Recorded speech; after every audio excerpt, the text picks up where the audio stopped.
Today marks the culmination of a long and difficult process of negotiation between the UK and the EU. There were those who said that reaching a Brexit agreement that worked for both sides was an impossible task. From the start, I rejected that counsel of despair and set about negotiating a deal that worked for the UK and the EU, one that delivered on the result of the referendum and set us on course for a prosperous future, while maintaining a close relationship with our friends and neighbours. Thanks to the hard work of both sets of negotiators, that is what we have today agreed. I want to take a few moments to speak directly to the British people and explain what this deal means. First, control of our borders. Not an emergency brake on free movement or a promise of greater transition controls in the future, but an end to the free movement of people in full once and for all. That is what this deal delivers. It will allow us to put in place an immigration system based not on where people come from, but on the skills and talents they have to offer. That is in our national interest. Second, control of our money. Not a reduction in our membership fee, not a bigger budget rebate, but an end to vast annual payments being sent to the EU. That is what this deal delivers. Instead, we will be able to spend taxpayers' money on our priorities, like the £394 million per week of extra investment we are putting into our NHS. That is in our national interest. Third, control over our laws.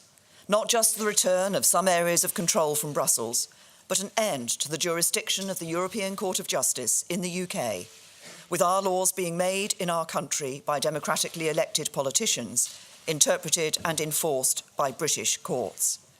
That is what this deal delivers, and that is in our national interest. In agriculture, it does not just deliver a better deal under the Common Agricultural Policy, it takes us out of the CAP completely, meaning we can design new systems of support for farmers that work for the UK. And in fishing, it does not just deliver a bigger annual quota within the Common Fisheries Policy, it sets us free of the CFP for good and forever. The UK will be an independent coastal state once again, in full sovereign control of our waters, able to decide for ourselves who we allow to fish in them, with that access not tied to any other aspect of our economic partnership. That is in our national interest too. On borders, laws and money, this deal delivers for the British people. But I have been just as determined that, as well as taking back control, this should be a deal that protects the things we value in our relationship with our European friends and sets us on course for a future of opportunity and prosperity. And this deal does that too. So if your family's livelihood depends on a skilled job in our manufacturing sector, you need a deal that keeps goods flowing easily across borders and keeps supply chains intact. This deal does that. We will be outside the single market and the customs union, but have an economic partnership with the EU closer than any other country enjoys. Good for business and in our national interest. If you're one of the over 3 million EU citizens who has come and built your life in the UK, come to be our colleagues, our neighbours and our friends, you need a deal that guarantees your rights. If you're one of the almost 1 million UK nationals living elsewhere in the EU, you need the same. This deal delivers for you all.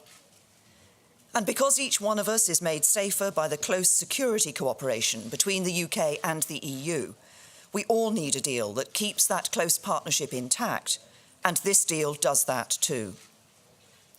As Prime Minister of the United Kingdom, I have felt very keenly my responsibility to deliver a deal that works for the whole UK and for all of its parts.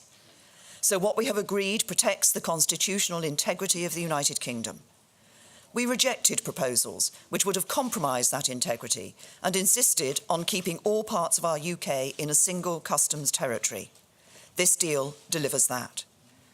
It also honours the solemn commitment we made to the people of Northern Ireland that there should be no hard border between Northern Ireland and Ireland.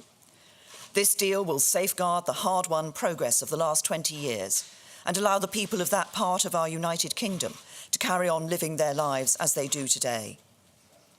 This is a deal that works for the whole UK family, including our overseas territories and the Crown dependencies.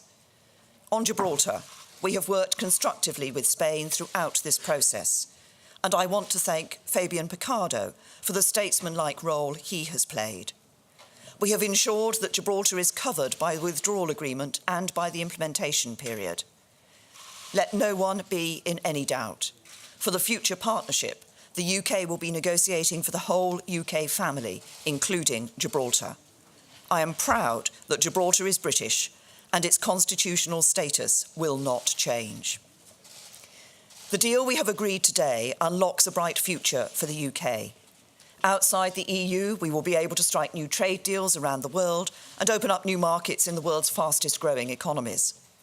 We will be able to focus our energies on the many other important issues that matter to the British people at home, creating more good jobs and spreading prosperity more widely, taking care of our public services like the NHS and schools, building more homes, and tackling the social injustices that prevent too many people fulfilling their potential.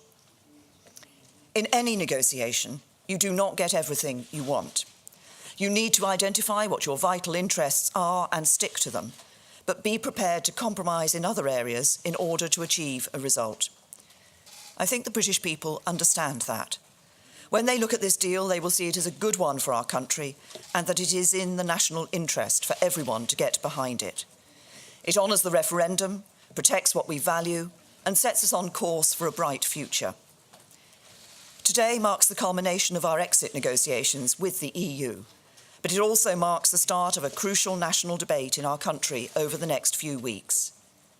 Before Christmas, MPs will vote on this deal. It will be one of the most significant votes that Parliament has held for many years. On it will depend whether we move forward together into a brighter future or open the door to yet more division and uncertainty. The British people don't want to spend any more time arguing about Brexit. They want a good deal done that fulfills the vote and allows us to come together again as a country. So I will take this deal back to the House of Commons, confident we have achieved the best deal available and full of optimism about the future of our country. In Parliament and beyond it, I will make the case for this deal with all my heart, and I look forward to that campaign. Thank you. Now, questions?